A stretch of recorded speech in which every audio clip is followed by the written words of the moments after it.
We took on Big Pharma, and we won. Now, and that was on top of the American Rescue Act, which put shots in people's arms and put kids in schools and put people in homes and kept businesses afloat. No Republican support. Now, they took the dough. They voted no, but they took the dough. U.S. infrastructure bill, investments in roads and bridges and transportation and broadband, and very little Republican support. But we are smart, and we will remember in November. We've come a long way, but we've got a long way to go. Thomas Jefferson once said that the price of freedom is eternal vigilance. So for every victory, we had to fight to keep it. Senators north of us in Wisconsin, his name is Johnson. We're going to beat him with a brother named Mandela Barnes, who's going to be our next senator. He's asking Congress to authorize, he's asking for a bill that will call for Congress to authorize funding for Medicare and Social Security on an annual basis. What is it about these Republicans that they don't understand constitutional protections? Well, we had Social Security and privatization. We beat them one time on Social Security privatization, and we'll do it again if we have to. We beat back the force that tried to guarantee pensions. We did it again. We'll do it again if we have to. We have made great progress. But in Illinois, we need to figure out a way to fight to protect those vital programs and rights and goals. So the Illinois Supreme Court here in Illinois remains the wall of defense to prevent the rights of those, and I'm talking about voting rights and workers' rights and LGBTQ rights, are one Supreme Court seat away from being overturned. We have 2 seats up for election. Citizen Action Illinois has got a program called Protect Our Courts, and it's a 2-step program. Number 1 is a grassroots program where we are literally going out into the 2nd and 3rd district of Illinois. The 2nd district includes DeKalb, Lake, Kane, Kendall, and McHenry counties. The 3rd district is Bureau, DuPage, Grundy, Kankakee, and Will counties. If you know anybody, you don't have to be in those districts in order to influence elections. If you know some people that live in there, we're undertaking a broad range of activities to inform voters, including research and the distribution of education about our rights at stake, educating the members of the participating organizations, and direct voter contact. This campaign is also joined by an outstanding group of civic leaders, legal experts, and public officials. It should come to no surprise that one of the members of our leadership council is a woman all the way from Washington, D.C. Heather Booth is a member of our Citizen Action Illinois Leadership Council. Betty Magnus is one of the co-chairs. And so the Leadership Council does op-eds and letters to the editors and advertising. Mike Zeri with Equality Illinois just recently did a great news shot and got in the newspaper about how Illinois LGBTQ rights are at risk. Environmental rights, we had letters printed about that. We had some doctors stand with Terry Cosgrove with Personal PAC and talking about reproductive rights at risk. This week, Betty and I will be standing with Reverend Jackson talking about voting rights at risk. And if you pick up the Sun Times tomorrow, they have editorialized me and Julie Hamos and a woman named Kathleen Sanchez with gun control. We had an editorial board meeting. They won't endorse anymore, but they are editorializing and saying that we should be voting for the Illinois Supreme Court justices. Give our Citizen Action a hand for the work that we are doing. Now, lastly, 50 years of constitutional protections for a woman's right to an abortion. Wiped out overnight. A right that my daughters enjoy, but a right that right now my granddaughters won't enjoy. Martin Luther King once said that we are all caught up in an inescapable network of mutuality, tied to a single garment of destiny. What affects one of us directly affects all of us indirectly. And make no mistake, once you start pulling at the woman's right for an abortion thread, the quilt becomes frayed. And then it's easier to pull on the the voting rights thread. And then it's easier to pull on the workers' rights thread. And it's easier to pull on the civil rights thread and the consumer rights thread and the LGBTQ rights thread and the immigrant rights thread. And then we have no more quilt. If we are united and our message is clear and we get our vote out, we can win and we deserve to win. Paul Wellstone, the late Senator Paul Wellstone, I think this Monday we'll be celebrating a commemoration of the day that he died in a tragic plane crash. He once said that politics is not about power. Politics is not about money. Politics is not about winning for winning's sake. Politics is the improvement of people's lives. So if we are going to move to a more just Illinois, a more just America, we must win over the hearts and minds of the people. And this is bigger than partisan politics or scoring political points.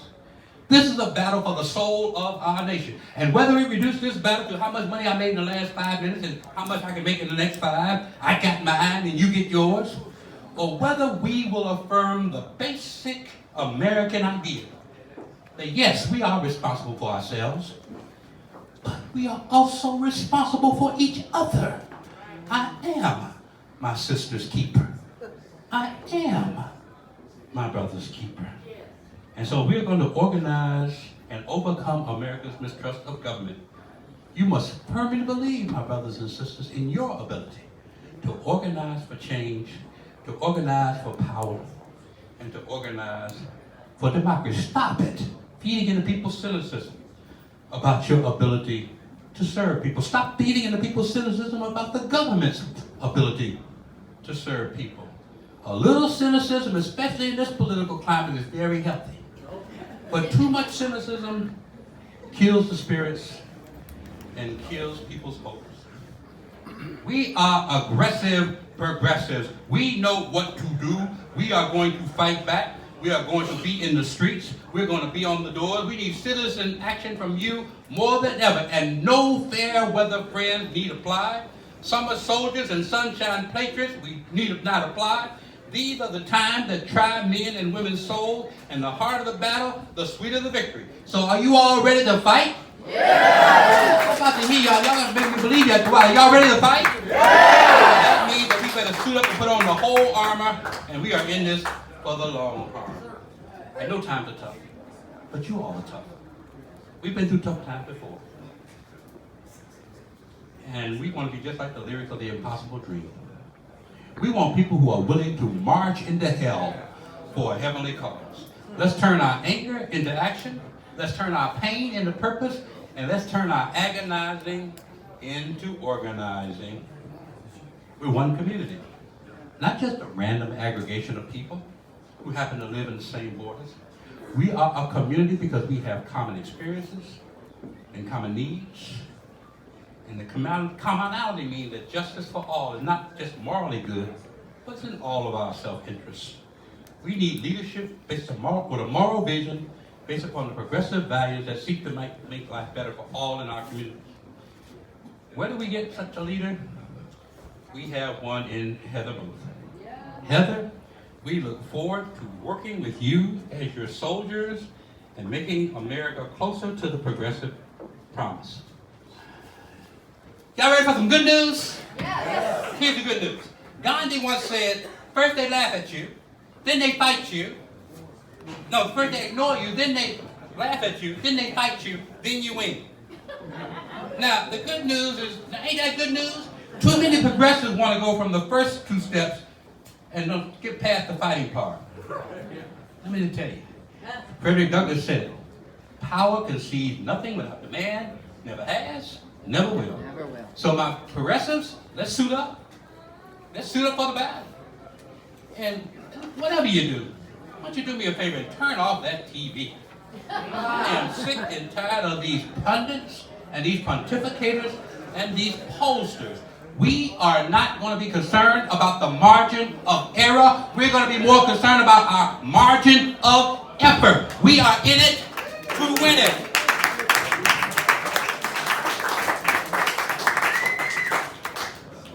They can only win if they divide us. black against white, citizens against immigrants, taxpayers against public employees, educators against social service providers, straight against gay, Chicago against the rest of the state, seniors against young people, Christians against Muslims, the poor against the middle class, the disabled versus the non-disabled, the urban versus the rural. That's cruel, that's cynical, and that's divisive. Heather, we are standing in between the young voices of change and our ancestors. And we stand on the shoulders of those who came before us. And so we are thankful for strong legs and sturdy wheelchairs and strong canes that allow us to further the journey. We're also thankful for strong minds that break strong chains. But in between the ancestors and we standing in the middle, we're called the elders, we have some young, progressive people who are voices of change and who are ready to take their rightful place in the future. Voices like April, voices like Anusha, voices like Babatunde, voices like Carmen. These young people are ready to take our place if we are willing to mentor them, and we will. Because we've got 3 things that they can learn. Betty? Brother, we got, number 1, we've got vision. We've seen some things. We've got a little wisdom. We know some things. And we got resilience. We've been through some things. And so we'll share those with you. And guess what? When we get that to you, you all are getting ready to take us to places we never dreamed about. Because you all have the enthusiasm. You all have the knowledge about some things. I'm an old school brother in a new school world. You're going to take us on to the next level. And I'm so looking forward to you all's leadership. Finally, I was brought up Baptist. I closed more than one, but this is my final close. Y'all do me a favor and say, I'm in it to win it. You know, I'm not sure. Y'all really in it to win it? Say, I'm in it to win it. One more time, I'm in it to win it. The reason I want y'all to do that is because, you know, the most pitiful thing I've ever seen is a people all suited up for battle with no expectation that they can win. However, I believe that we need to fight just as hard as the other side fights against us. Well, you know, it doesn't matter if we win or lose as long as we fight the good and noble fight. But damn that!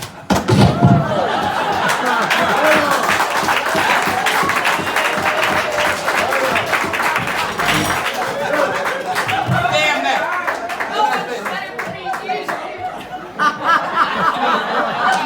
I'm glad Tammy Duckworth is standing in this place.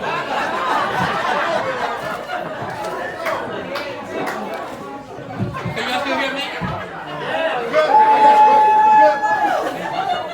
Damn that, we want to win. And let me tell you why. This ain't about some self-aggrandizing will to win. I don't even think. This ain't about some self-aggrandizing will to win. I actually do need to pay.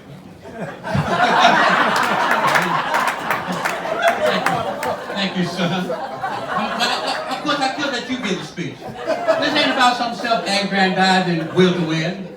You know, the people that we serve, they need somebody to fight just as hard as they do on our side. And so what that means is that they're working from can't see in the morning to can't see at night. They're watching their jobs go overseas. They're watching their corporate profits shrink. They're watching their income go down and inflation go up.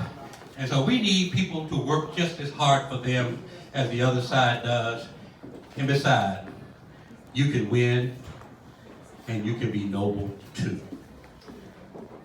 Finally,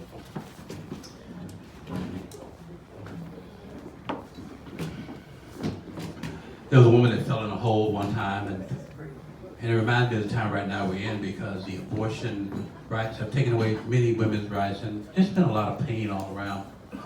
I told a story about the woman who fell in the hole, and she fell so deep that nobody could find her, and nobody could come and get her out. So finally one of the elders came and saw her, and they jumped in the hole. And the woman said, "Why did you jump down here with me?"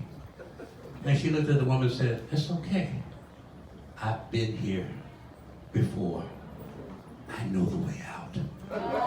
So my brothers and sisters, let us take our experience and let us lead, comfort the people in the home, and lead them on to the way out.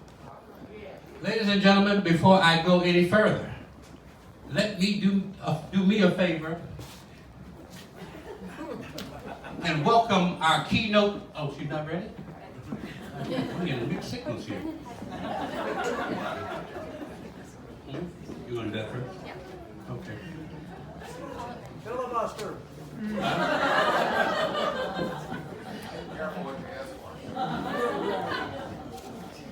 You know what? It's funny because when Tammy people came in and said, "Would you do us a favor and put some bricks or something on the podium?"